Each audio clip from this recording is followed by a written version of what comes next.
Yeah. Okay. We're we're good on it. Okay. Uh Falcon, we may not have we'll see. We may not have time for it tonight. I may be able to do it tomorrow. We may be able to look at it at the beginning of stream tomorrow. I'm not sure based on the time of this video if we will have enough time tonight.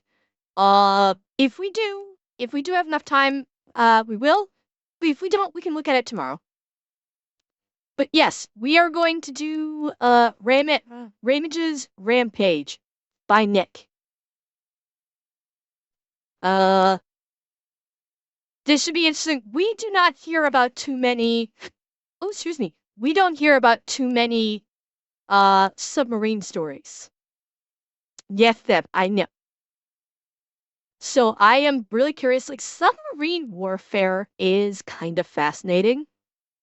I'm really interested to hear Nick's take on this and how he's going to describe it, because submarine combat is very fascinating.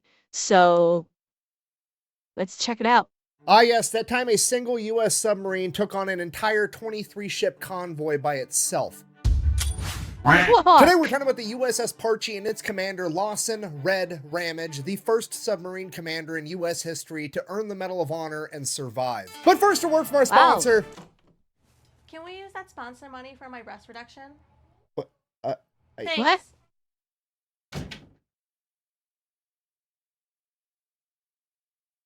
Nick, no.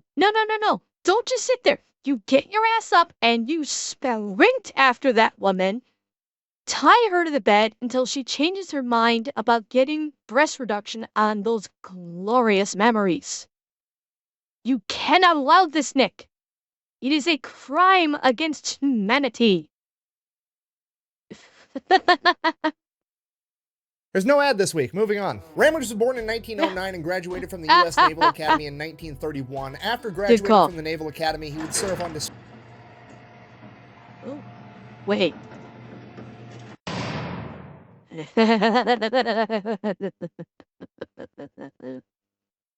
You missed it, Robospard. I will back it up just for you. This deserves to be seen again. For our sponsor. Can we use that sponsor money for my breast reduction? What? Thanks.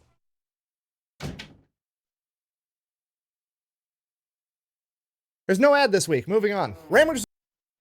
Face Nick. Face fucking Nick right there. And I know we haven't seen this before because I do not remember that bit.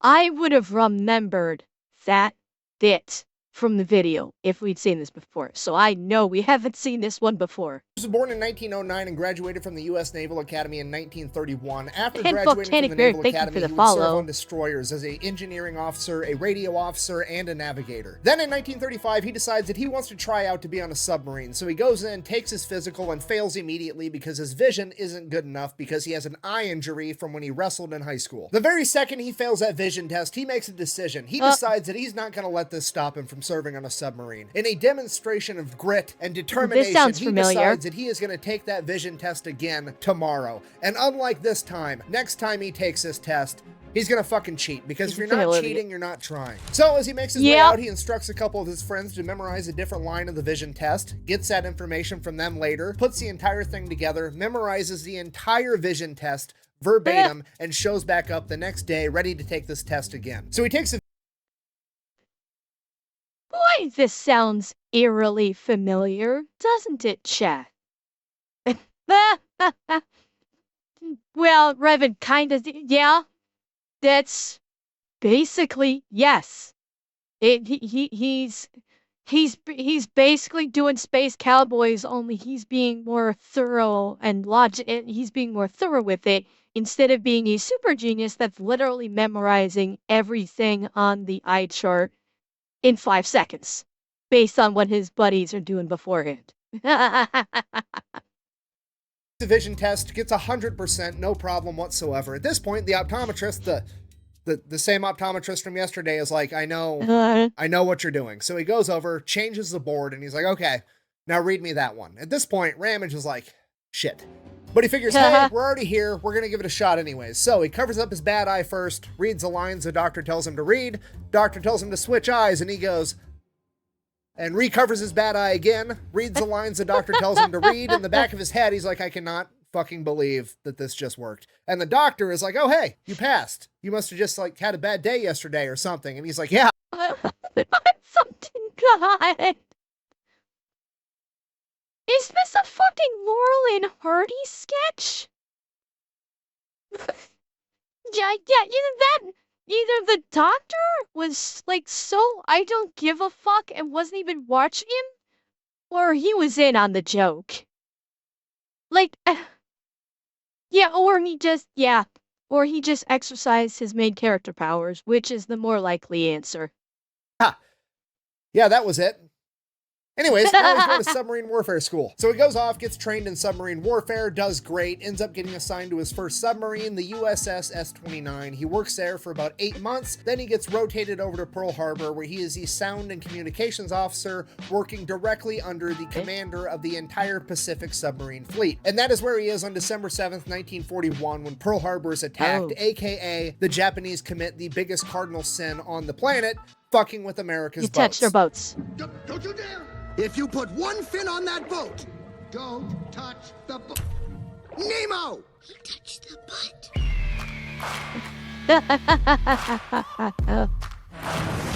Yes. Always using battleship footage? Drop some lead on those motherfuckers. Hey. Oh, little guy.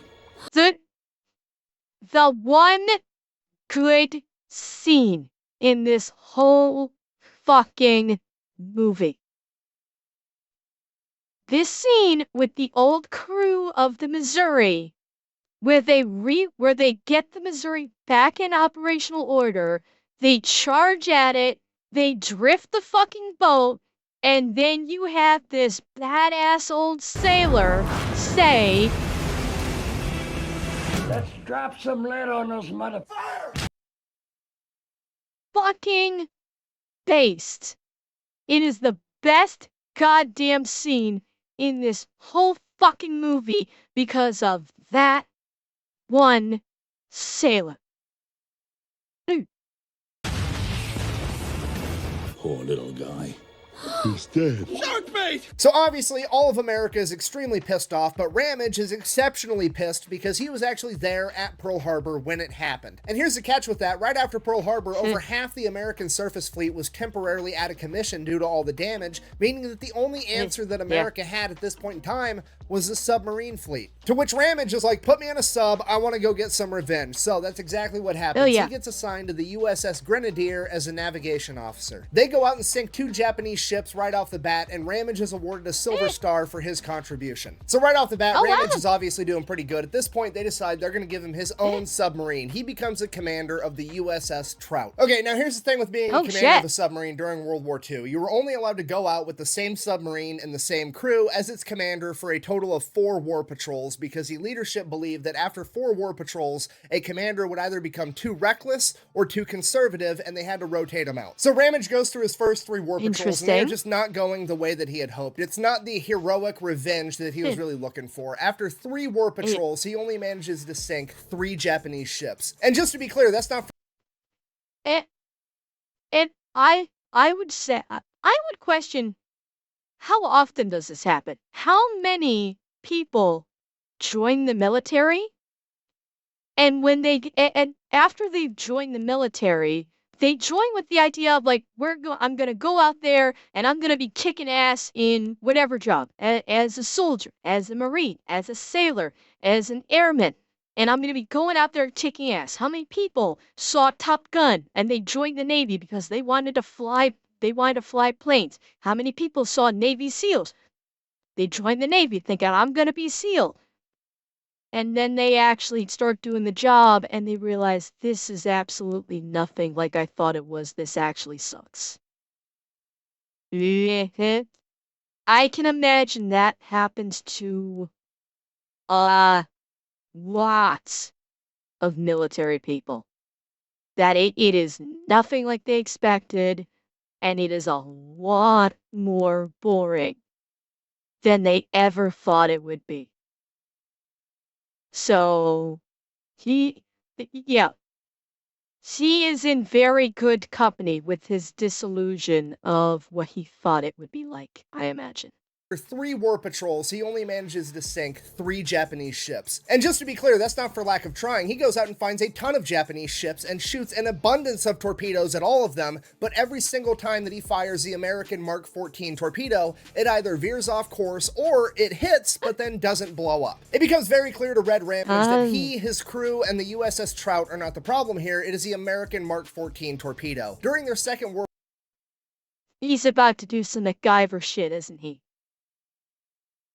I can feel the main character energy building.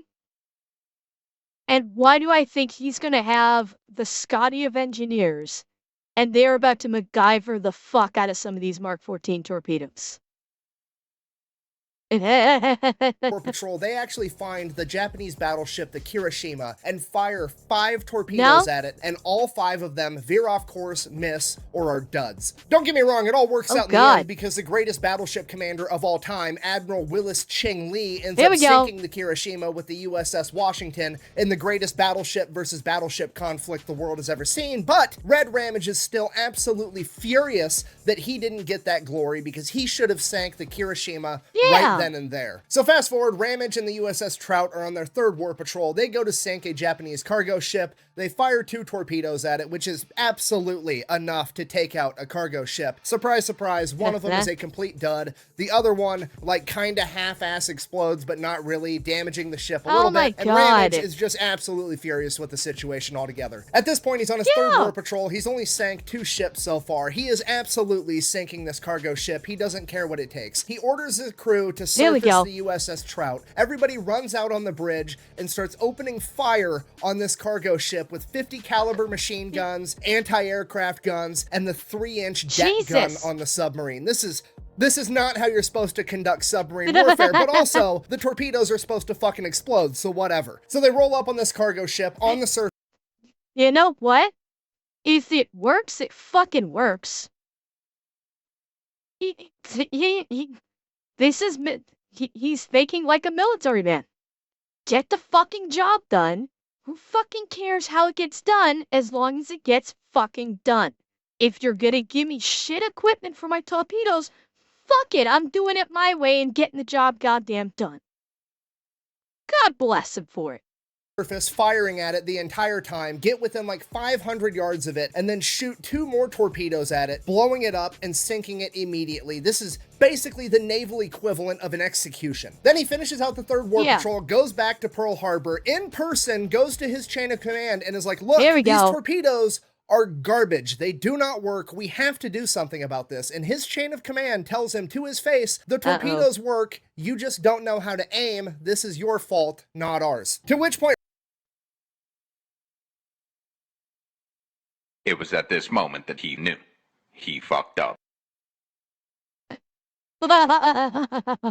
Ramage basically just throws his arms up in the air because there's literally nothing he can do other than just do his job and keep failing because his chain of command refuses to listen to him. So that's what he does. He goes out on his 4th war patrol. On his 4th war patrol, he shoots 15 torpedoes. All 15 of them are misses and duds. And the worst part is, remember I said earlier, you only get 4 war patrols as a commander before you're labeled as too conservative or too reckless. Well, because on his 4th war patrol, Ramage didn't manage to sink any Japanese ships, he is labeled as too conservative, despite the fact that he shot almost every torpedo he had, and they were all just duds. I mean, Ramage literally just did a drive-by execution with a submarine on his last war patrol, yet somehow they're gonna call him too conservative, which serves to infuriate him even more because he takes it like they're basically calling him a coward. But hey, there's absolutely...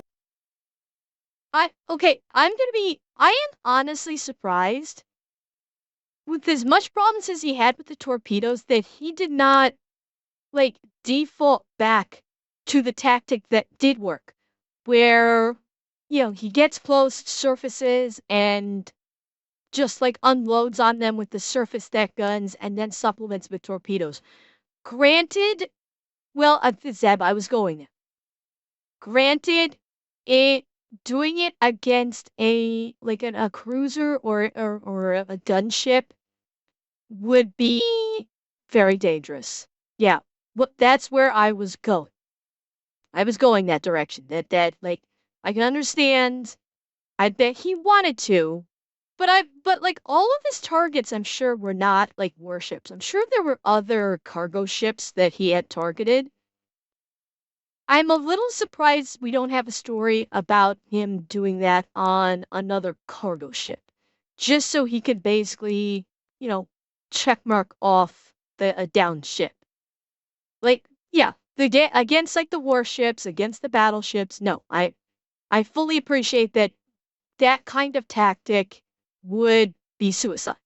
Basically, I fully understand and appreciate that, and that's why you didn't do it. There had to have been other cargo ships, Japanese cargo ships that he could have gone after, I'm guessing. And J10, I have zero doubt that he redeems himself. No, I have no doubt whatsoever that's the way it's going to go. Infuriate him even more because he takes it like they're basically calling him a coward. But hey, there's absolutely nothing he can do about it. So he heads back over to Pearl Harbor, then they send him all the way over to Maine where he is to oversee the completion and commission of his new submarine, the Baleo class USS Parche. So that's exactly what he does. Goes over to Maine, watches some people finish building a submarine, goes through a couple of sea trials, passes, gets it commissioned, and now he has to sail it all the way from Maine back over to Pearl Harbor before he can get back into this fight. And by the time he gets back to Pearl Harbor and gets out on his first war patrol with the USS Parche, it is now March 1944. Okay, real quick, I need you to understand a ton has changed between early 1942, right after Pearl Harbor, when Ramage was first commanding submarines, and now mid-1944. First off, the good news, they fixed the fucking torpedoes and those actually work now because apparently everybody else that came after Ramage had the exact same issue and the naval committees tried to fight it off saying that everybody had bad aim, and eventually due to overwhelming evidence, they were forced to accept the fact that these torpedoes actually sucked, and this is now a pretty much universally and historically accepted fact. So Ramage was right. But I bet they didn't change his record. Even after they were forced to accept the fact that the Mark 14 torpedoes were absolute dog shit, that shit didn't change his record to say that he was too conservative as a commander. Easy. Well, I mean, they could change it to just like either neither too conservative or not too reckless. Just that he was a decent commander. Because I'm sure that when I'm sure he reported how many torpedoes were fired. I'm guessing a fair amount of the combat data was provided to the higher ups. And, like, change it so he's not listed as basically like what would be colloquially considered as a coward. Just change it to he was a decent commander. He was not too conservative. He was not reckless. He was just a decent commander. I would have liked to have seen that. I know they didn't, but I would have liked to have seen that. All along about the whole torpedo thing. Now, the bad news, kind of. After the torpedoes started being way more effective, the Japanese started doing what America was doing over at the Atlantic when they were getting attacked by the German U-boats. They started having convoys of all their cargo ships that were being defended by an escort of naval ships that would fight off the submarines, and now Japan is doing that. So America copied what Germany did, and they are now sending out submarines as groups in wolf packs to hunt down these convoys together. Now, that's not necessarily a bad thing, but the majority of submarine commanders are not happy about it because they liked the idea of going out there alone, being in complete control of the situation, and having command over everything and everyone around them. And now they have two other submarines that they have to worry about, and each wolf pack has its own command. Pretty sure the torpedoes were the reason for the two labels. Yeah? Demon, you're probably right. That actually is a reasonable way to look at it. That they came up with those labels because of the malfunctions of the torpedoes. That actually does make sense. over the entire operation, as well as each submarine having its own commander, and the Wolfpack commander is on somebody else's submarine. So one of the 3 subs in the Wolfpack is going to have this weird power dynamic where there's like the overall mission boss there, but that guy's not in control of the sub, but he kind of is because he's in control of the whole operation, and it just makes the whole situation awkward. So Red nothing and like his new ship, confusing the your USS crew. Parche, go out on patrol, and they're with the USS Bang and the USS Tenosa, and things are already looking up. In their first patrol, the Wolfpack sinks 5 ships, and the Parche is credited with 2 of them. Nice. The second war patrol, however, shit's gonna get a little bit out of hand because Red Ramage and the USS Parche draw the short straw, and they have to have the Wolfpack commander on their submarine, creating an awkward power dynamic between Lawson, Red Ramage, the commander of the USS Parche, and the commander of the Wolfpack, Lou Parks. And they pretty much immediately get off on the wrong foot because Lou Parks shows up and is like, hey, let's call our Wolfpack Parks' pirates because I'm Lou Parks, I'm in charge, and you guys can be my pirates. It'll be great. To which Ramage is like, I'm not playing second fiddle to anybody. Hear me out. What if we call our Wolfpack the Headhunters because I'm a redhead and the other 2 submarines are the USS Hammerhead and the USS Steelhead, and Headhunters sounds way cooler than pirates. So they're already not getting along, but regardless, they get underway, they get the second war patrol kicked off, and they're going to go take the fight to the enemy. So July 30th, 1944, like 8 o'clock at night, the USS Parche gets a radio transmission from the USS Steelhead. Hey, I found an enormous convoy of Japanese ships. We should attack. To which Ramage is like, absolutely. I've been looking to get into a good firefight for a while now. Let's go. And he takes off full steam ahead, straight towards that. Headhunters, I'm reasonably sure, okay, military people in chat, you can confirm for me, yes or no. I feel fairly confident that the name Headhunters is probably used for more than a few either platoons or companies or teams. I would hazard a guess that is probably one of the most popular names for any of the aforementioned that I spoke of. I can imagine. Like, as is Wolfpack. I feel kind of confident that Wolfpack and Headhunters are one of the most frequently used nicknames for, platoon, company, team, maybe battalion. Yeah, that's what I mean. It's one of the most militaristic sounding nicknames you can think of, I would imagine. Headhunters or Wolfpack, especially Wolfpack. I'm guessing Wolfpack is, very widely used. Wolfpack was the official name in this time. No, Zeb, I understand that. I do understand and appreciate that. I'm just talking about generally speaking.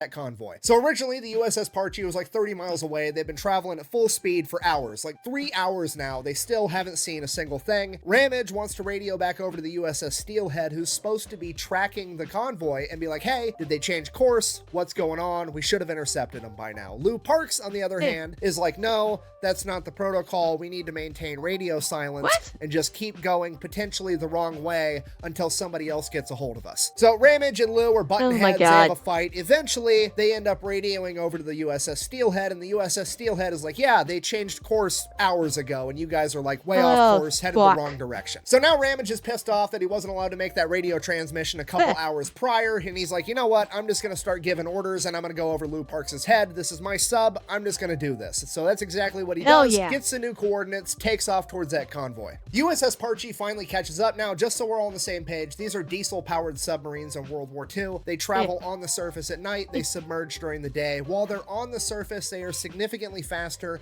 and way more maneuverable. And since this is nighttime, they are traveling on the surface. So the USS Parche radios over to the USS Steelhead, and they're like, hey, we're here. We can't really see anything. There's like no moonlight out on this particular night. It's just pitch black absolutely everywhere. To which the USS Steelhead is like, okay, cool. If you're close, we're going to start our attack run, and then we can just figure it out from there. So the USS Steelhead goes to engage the convoy. Now, these Vallejo-class submarines have 10 torpedo tubes, 6 in the front, 4 in the back. USS Steelhead approaches, fires its 6 front torpedo tubes, does a U-turn, fires the remaining 4 out the back as it's driving away. It then goes, submerges, and leaves. It is a textbook submarine attack. You blow your load, and then you run. Okay, I have to ask, Nick, speaking from experience here, I do like the combat tactic though. That is this is why I'm like, okay, I want to see this video because Nick is talking about submarine combat tactics. I don't know a whole lot about them, so I like learning about this stuff. That's actually like an understandable, and I like the tactic. Skeet and retreat, you ejaculate and you evacuate. The USS Steelhead is out. They fired 10 torpedoes, all of them were hits, they sank 2 ships and damaged 1 more, and now the entire convoy is on high alert. They shoot up star clusters, flares, lighting up the entire ocean so they can see absolutely everything, and now Ramage can see them too. So Ramage is out on the bridge of the submarine with his binoculars, looking as the sky lights up from all these flares that the Japanese have just shot up, trying to find other ships. And if you don't know, the bridge is like literally outside. He's standing outside on top of his submarine with a pair of binoculars looking at this convoy, and it is a massive convoy. It's got like 6 destroyers guarding like 17 cargo ships, and all the destroyers are peeling out and they're coming to hunt down any other submarines that are out there. They're coming for him. At this point, Ramage are like, cool, the destroyers broke their formation, fanning out to come find him. He's going to use this opportunity to slip past them, make his way towards the cargo ships and blow those up. So he goes into an evasive maneuver that he calls the reverse spinner, basically a 270-degree turn, making it appear to the destroyers as though he's running away, but he turns so tight and it's so dark out there that they lose track of him, and he actually goes right past them towards the cargo ships. Cool. Now, Ramage doesn't know this yet, but as they're performing this super tight turn evading the destroyers, the entire cargo ship convoy changes their course and goes towards him as well. So when he comes out of this 270-degree turn, he is actually in the middle of this cargo ship convoy formation. He is now completely surrounded in the middle of this cargo ship formation. Nobody knows he's there, and he is literally so close to these cargo ships that he can't fire on the majority of them because they are within like 200 yards, and that's not enough time for the torpedoes to even arm. So now, chat, it is time for a death blossom. Push the button, Ramage. Initiate death blossom protocol. Spin that fucker around, throwing torpedoes off in every step fucking direction. Imagine if you had that capability. I know that. I'm making a funny, gamer. This is big brain time. Hello. now, this is just an unforeseen turn of events. He's so close that he can't actually hurt those ships, but the bright side, he's actually kind of being protected by the cargo ships as well, because now the destroyers aren't going to be able to penetrate through that formation to come get him. So it's this super awkward, silent moment. Nobody really knows what to do, and Ramage is like, okay, fine. I'm going to go forward, I'm going to do a U-turn, and then I'm going to fire at one of the ships from behind. So that's exactly what they do. They maneuver deeper into the formation, they get enough distance on one of the ships to be able to fire 2 torpedoes, and they fucking miss. So they are in the middle of this cargo ship formation. They have fired 2 torpedoes at one of the ships, but because they missed, nobody has any idea that they're there yet, still. Now, at this moment, one of the men on the bridge with Ramage points out, oh shit, there's 2 aircraft carriers over there, as he points to the other side of this convoy formation. And it is at this moment Ramage has to make a decision. He can take what is potentially a pretty easy win and shoot off a couple of these cargo ships that are on the fringe of this convoy formation, or he can take this opportunity while nobody knows he's there, penetrate deeper into this formation, and potentially take out 2 aircraft carriers, which is like the #1 priority ship to take out during World War II. He decides he's going to go for it. He maneuvers a submarine further and further. Like, my gut feeling, this is someone viewing this situation as very much a layperson. My thought would be, okay, he's already been able to sneak through. Like, continue with this, sneaking through the formation towards the carriers. Line up your shot, take the shot, and drop these fleet carriers, and then just dive. Just drop as low as you can go to get out of range and get the fuck out. Immediately that's where my brain is going. is just like line it up, lock it, fire it, and then just hit that dive button and drop to the floor. Now, I have no idea if that would work. Again, this is coming at it from the viewpoint of a layperson. When it comes to submarine combat, that's what my gut, what my gut instinct is for it. Now, I'm very curious to see what he's actually going to do. My guess is not that, is something else entirely, and I'm kind of curious what it'll be. Into this convoy formation, and as he gets closer to these aircraft carriers, he figures out they're not actually aircraft carriers, they're oil tankers, but that is still a major objective to take out. At this point, Frank Alcorn, the torpedo officer in the conning tower, is like, hey, I've been keeping track of that first ship that we missed. We're perfectly lined up on the stern side to take a shot at it with another torpedo. Do you want to do it? Ramage is like, absolutely, take the shot. They fire a single torpedo and score their first hit of the night. Then he turns his attention back to the tanker. They fire the 4 remaining torpedoes from the front at this tanker. All 4 hit and sink the tanker immediately. At this point, all hell breaks loose as the Japanese realize that there is a submarine inside of their formation as the cargo ships begin veering off, trying to make room for the destroyers and the destroyer escorts to penetrate the formation to be able to take out the USS Parche. And you have to remember, Ramage only has 3 torpedoes left and they are all on his stern side, so he orders a tight U-turn as they get the ass end of the submarine lined up with that second tanker, which unbeknownst to them at the time is actually the Oguru Maru, the flagship for the entire convoy,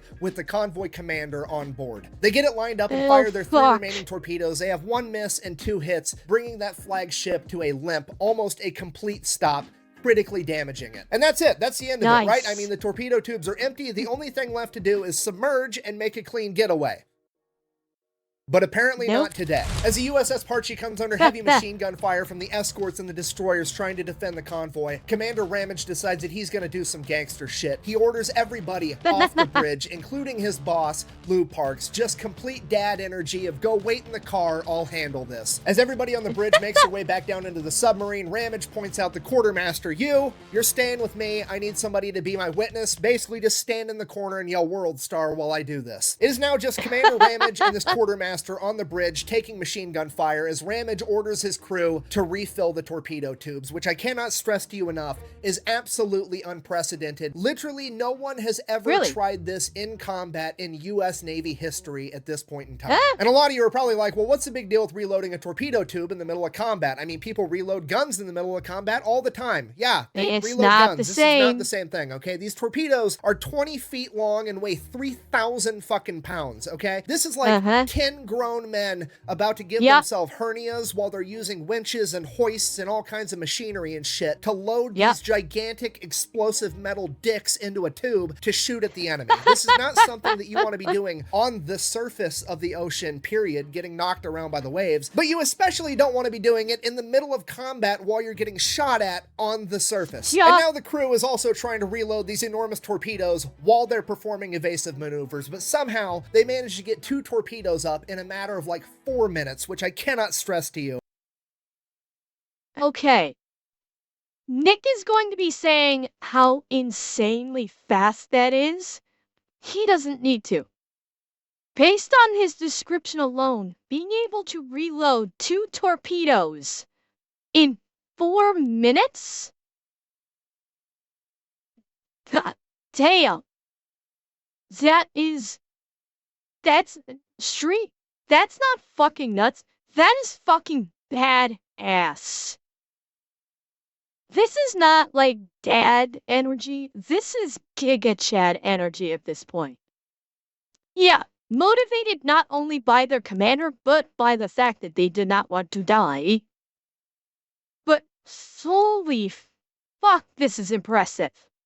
How they managed to get 2 torpedoes up in a matter of like 4 minutes, which I cannot stress to you enough is absolutely incredible. Ramage then immediately lines up the front of the USS Parche with the first ship he sees, fires both torpedoes, 2 hits, sends it to the bottom of the ocean. Then Ramage does a tight U-turn and doubles back towards the flagship, which is now basically dead in the water, waiting for his men to reload more torpedoes. As he gets closer and closer, the torpedoes still aren't up yet, and that's when he gets an idea. He pulls the submarine right up to the ass end of the the Oguru Maru, basically hiding behind it from all the other gunfire because these ships don't want to fire on their own flagship. You could literally reach out from the USS Parche and touch this ship is how close they were. Oh He my got it so God. close that the guns on the Oguru Maru couldn't actually shoot at it, and he's just sitting there waiting, hiding behind their own flagship. Then a couple minutes later, he gets word that there are 3 torpedoes up on the stern side. He peels off in a hard right, accelerates away, lines up the ass end of the sub up with the flagship, fires 3 torpedoes, sending it to the bottom of the ocean. In all the commotion and the darkness of night, the Japanese lose track of where the USS Parche is, and now it's just out in the middle of the formation in the darkness as spotlights are searching for it everywhere, as Ramage scans around looking for his next target, and he's looking and he's looking and he's totally in the zone trying to figure out the next most important target that they can take out while his crew is down below reloading more torpedoes. Ramage is so in his own head. Yeah, chat. He spec'd into that quick reload perk, I think. At this point.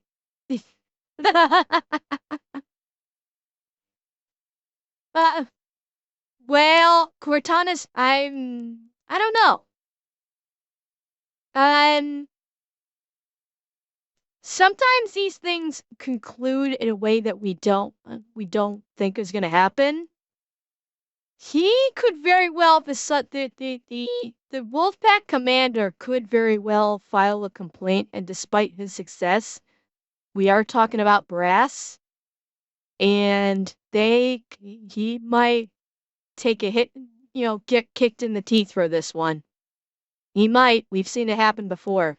Headspace, and he's the only man on the bridge besides a quartermaster that he doesn't manage to notice that there is a gunship headed straight towards him, attempting to ram him and cut the USS Parche in half. The quartermaster, the only other man on the bridge that could see this coming, tries to get Red's attention, but he can't, so he yells down into the sub that they're about to be rammed. And at this point, the helmsman, Chet Stinton, takes matters into his own hands, and he orders full speed ahead. He doesn't know what direction he needs to go, but he knows that being up to speed when he finds out is going to make all the difference. Moments later, Ramage sees a gunship bearing down on them. Oh shit, and he orders full speed ahead, but his crew's already done it. And now it's just a matter of waiting to see if they're gonna...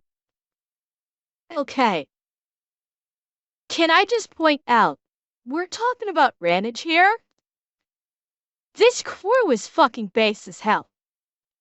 This is a dialed-in crew. That Ramage is working on something else. The quartermaster sees it. He can't get Ramage's attention. He just calls full speed ahead. And the helmsman is like, fuck this, and just guns it. Like, full credit to Ramage as the commander, but this crew is on top of their fucking game. They like, oh, fuck ton of credit needs to go to these guys too. Like it's just like a testament to how good these guys work. Their instincts, their training, everything. He orders full speed ahead, but his crew's already done it, and now it's just a matter of waiting to see if they're gonna make it as the gunship gets closer and closer as the USS Parche desperately tries to get out of its way. As the collision course of the gunship passes the midline of the USS Parche, Commander Ramage orders a hard right, kicking the ass end of the sub out of the way as the gunship and the USS Parche drive right past each other, headed opposite directions. And as they pass one another, Commander Red Ramage looks over at the control tower of the gunship and tips his cap in a complete gangster move as he makes his way towards his next target. Alas, my children, this is the day you shall always remember as the day that you almost. Captain Jack Sparrow. Commander Ramage regains his bearings, and he is now out of the frying pan and into the fire because he is boxed in by a ship on either side, and there is an enormous troop transport headed right at him, and if they meet in a head-on collision, Parche is not gonna win. So he does the only thing he can do. He slows the ship down, trying to buy more time before this collision as his men frantically try to reload the torpedo tubes at the front of the USS Parche. They get 2 torpedoes up moments later, and he fires them immediately, which is absolutely not ideal to be firing torpedoes at the front of a ship. They could glance off the side. It's a smaller target to hit. It's just ill-advised altogether, but it's the only option that they have. And as fate would have it, both torpedoes would hit bringing this enormous Yeah, troop carrier to a screeching halt, dead in its tracks. This gives Ramage just enough room to shoot the gap, breaking out of the Japanese convoy formation, and as they cross the midline of this troop carrier, they make another hard left, lining up the ass end of the sub up as the crew gets one last torpedo up and ready to fire at this troop transport. And as the USS Parche makes its getaway, putting distance between itself and the Japanese convoy, it fires that last torpedo, sinking that Japanese troop carrier with over 5,000 troops on board, where over half of those men would be lost at sea. At this point, the USS Parche is absolutely going to make a clean getaway, and Ramage knows that as he looks back and watches the escorts and destroyers try to chase him down before he gets ready to go back below deck so they can submerge. One of the destroyers, using its signal light, signals to Ramage, "Who are you? What's your name?" To which I presume the quartermaster is like, "Why do they want to know your name?" And Ramage is like, "Because their officers are going to have a lot of paperwork to do." As they go back below deck, the USS Parche submerges. They make their clean getaway after 34 minutes of combat, where the USS Parche fired a record-breaking 19 torpedoes and sustained virtually 0 damage in return. So Red Ramage, the crew, and the USS Parche all make their way back to Pearl Harbor to prematurely end their second war patrol, which they kind of had to do considering they just shot virtually all of their torpedoes. And by the time they make it back to Pearl Harbor, the entire Navy has heard this story, and they're starting to call it Ramage's Rampage, and they are actually greeted at the dock by the Rear Admiral in command of the entire Pacific Submarine Force, Rear Admiral Charles Lockwood. And he credits the USS Parche with sinking 5 enemy ships for a total of 34,000 tons. Now, to be perfectly intellectually honest, that is what they were originally credited with sinking. Later on, a committee that was comprised 100% of people that weren't fucking there got together and they decided that they didn't think that he actually sunk that many ships. Now, bear in mind, this is the same type of committee that also said that the Mark 14 torpedo was perfectly fine and everybody else just had bad aim. So this committee, in its infinite wisdom, gets together and they decide that Commander Ramage, the USS Parche, and its crew only managed to sink 2 enemy ships during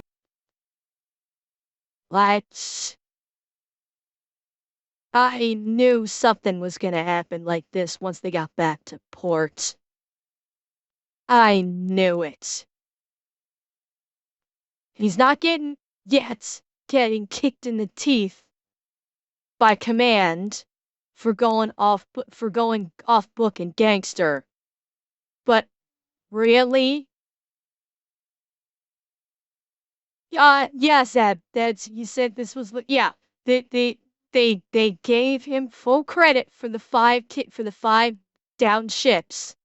And then later, these fucking pencil-pushing lip dicks decided, oh, it's not possible that he could have been this good. He must have only just sunk 2. Because we're too fucking pussified to actually get into the fight, and all we're good for is pushing a pencil around a paper, so we must know better, right? Fucking assholes. Their entire 34-minute battle where they shot 19 torpedoes at like point-blank range, but whatever. That's what's on some of the official records, but everybody knew the real truth. And for that reason, Commander Lawson P. Red Ramage was awarded the Medal of Honor and became the first submarine commander to do so and survive. And Ramage 100% credited his survival to his crew, and he felt that his Medal of Honor was just as much theirs as it was his. And for that reason, he made a certificate and gave it out to every single man in his crew, and it read as follows, quote, "The captain wishes to emphasize the fact that the Medal of Honor was accepted from the President of the United States as the nation's tribute to a fighting ship and her courageous crew. He feels every officer and man whose loyal cooperation and able assistance contributed to the success of the USS Parche has an equal share in this award, which he holds in trust for you with pride and respect. Sincerely, LP Ramage." In conclusion, this has been the story of Ramage's Rampage, an awe-inspiring tale of both leadership and teamwork, as well as a cautionary tale of the lengths that a single American will go to whenever somebody fucks with America's boats. Stop touching the boats. I can give you endless amounts of examples, and somebody's still gonna do it, okay? Just don't. No touchy. Just stop. No touchy. Thank you for watching. Best way to support the channel is to buy some merch over at thefatelectrician.com. Quack bang out. Nobody listens. I mean, in 1941, somebody touched America's boats and we invented a fucking portable star to get our revenge. I don't even want to know what they have now.